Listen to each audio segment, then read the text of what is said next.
At a farm, E-I-E-I-O, and on that farm he...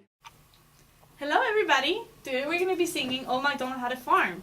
So, what animals do you find in a farm? Cat. Cat. What does a cat sound like? Meow, meow, meow. Meow. Meow, Right? meow, meow, What meow. other animal can we find in a farm? A horse. A horse? A horse. Horse. So we all have different interpretation of horses. That's great. What other animal? A pig. A pig. So, who can do with the nose? Oink. That was hard, right? So we can all do different ones. Does someone else have another one? Duck. A duck. Quack, quack, quack, quack. Quack. Quack. There you go.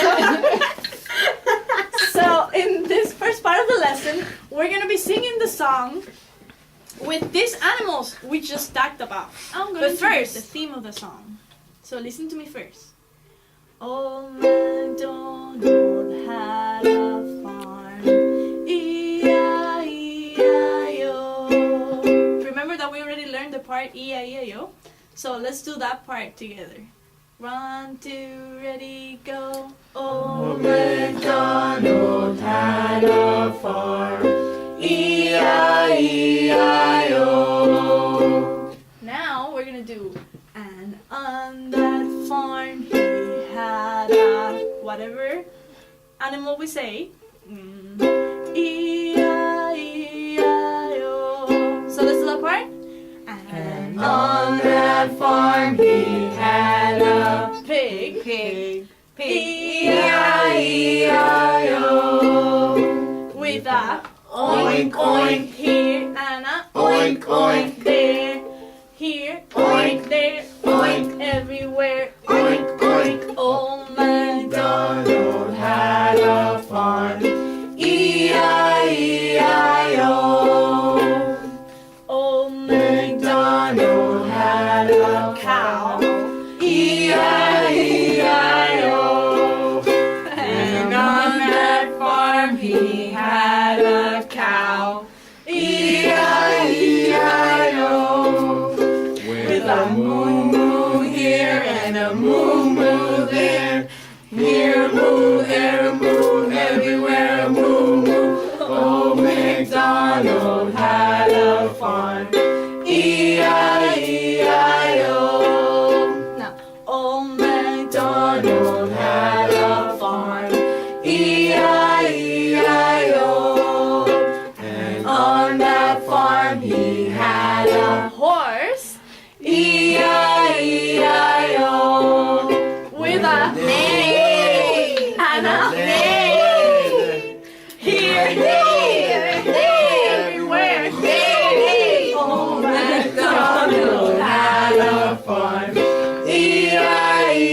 E-I-E-I-O. Nice. So in this second part, grab your instruments. I don't even know what animal I want to be. So I'm gonna be going around, It's gonna be a hybrid. and each of you is gonna pick an animal, okay? And you're gonna make the sound of that animal, okay? Here. The animal. Okay. Ready? Old MacDonald. Donald had a farm, E-I-E-I-O. And on that farm he had a Bird. Bird. E-I-E-I-O. With a here and a there. Here, there, everywhere. Nice. Old MacDonald had a farm, E-I-E-I-O. And on that farm he had a Dog. E-I-E-I-O. With a woof woof here And and a a woof woof there. woof Here a woof, there a woof, everywhere a woof woof. Old MacDonald had a farm, E-I-E-I-O.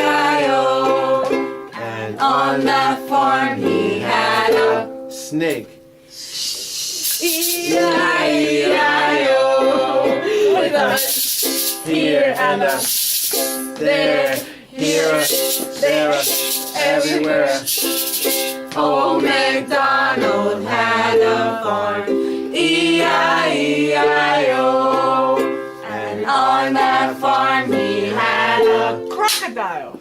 E-I-E-I-O. With a there and a there and a here, there, everywhere.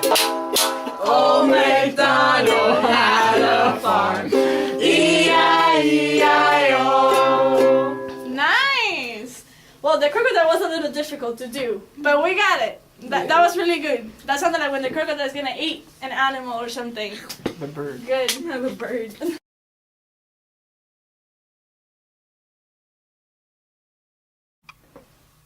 Cool. So what was the main focus of the lesson? I believe the main focus of the lesson was to target oral language development and also second language acquisition strategies as well. I think that the main focus that we targeted with this activity was more or less on pronunciation, creativity, and vocabulary by learning new words and understanding a sound that's associated with it, and also the creativity aspect being everyone making their own individual sound to match the new word. With that, the phonemic awareness developing when to actually say the word. So especially during the song E-I-E-I-O with an oink oink here and an oink oink there, it's not always in a set place. So that kind of helps us orally, I guess, coordinate ourselves as well as with body movement later on and with our instruments once we do that in the later parts of the lesson. And also when they're doing the sounds, they're not thinking so much about, they're not worried about maybe not saying the word correctly or, if someone's gonna laugh at them, because those are some of the things English learners have in their minds, in the back of their minds. So once they're free to make whatever noise they want, that also helps them have more freedom. So you're saying there is no set what an oink oink should sound like or what a crocodile should sound like, which was awesome because we got to create our own animals. So if one of the animals that you said we didn't enjoy ourselves, we were able to say, no, I wanted to be a crocodile, whatever it might have been, which was nice. That also helped it be a little fun for us. So what strategies would you say that we used that would help meet an English language learner's needs inside of our subject area classroom, which would be music? Definitely like cooperation and group learning. Like we were in a circle learning. We also got to interpret the sounds based off of what we imagine, rather than you use the slapstick rather than having a crocodile an actual crocodile. It was the shape of the slapstick that reminded you of the crocodile, and it was just cool. That was your interpretation of an alligator. So there is that interpretive, improvisatory, essentially. Thing that we're constantly striving for our students to achieve.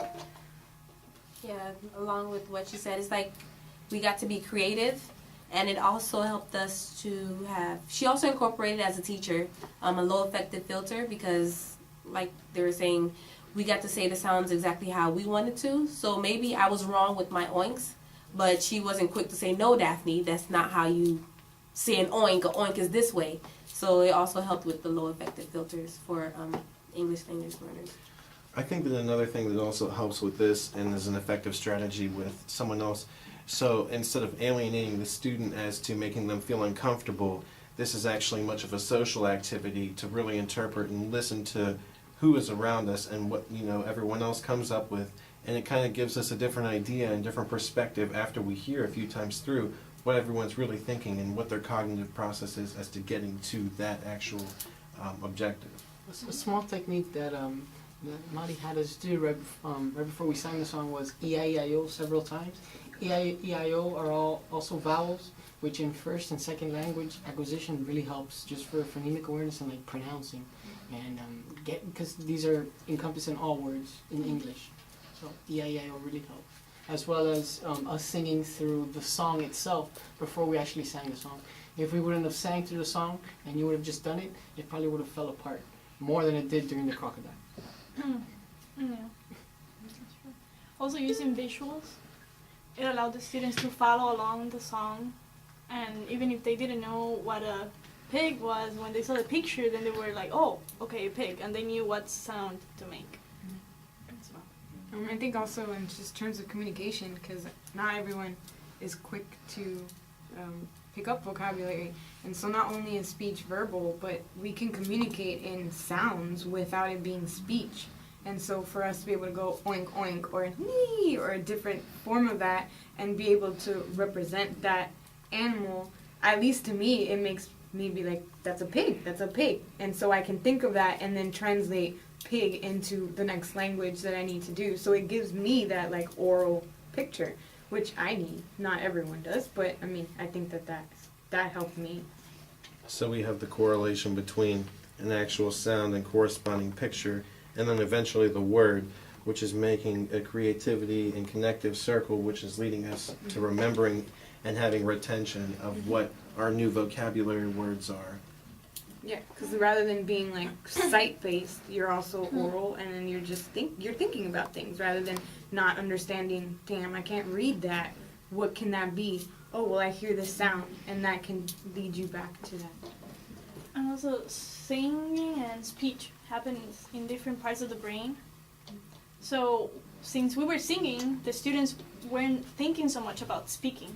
They were singing, so it was easier for them to pronounce the words and as simple as, and I'm sorry, Marty, to cut you off, and something as simple as just recognizing animals that are common in a farm, which in many, I guess around the world, not in the States as much because we got a lot of cities, but in some states we actually have a lot of farms.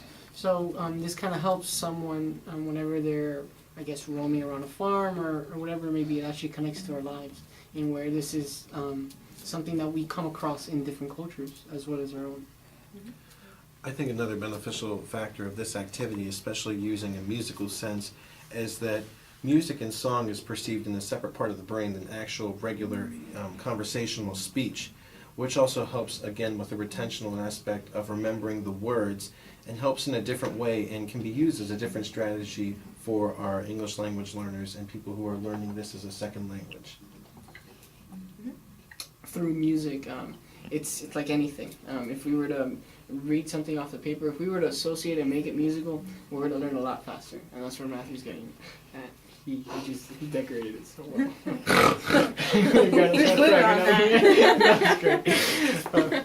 Another strategy I believe that was incorporated was comprehensible input. Like there was no words that was said that would have been over our heads, even if English wasn't the first language that we learned as a child. So that helped create, I guess, a comfort zone for us and not feel insecure to join in because we're all comfortable. We know the sounds, even though we might not know what they look like. We've heard of dog, we've heard of cat before, and the visuals, like you said, also helped as well. With a moo moo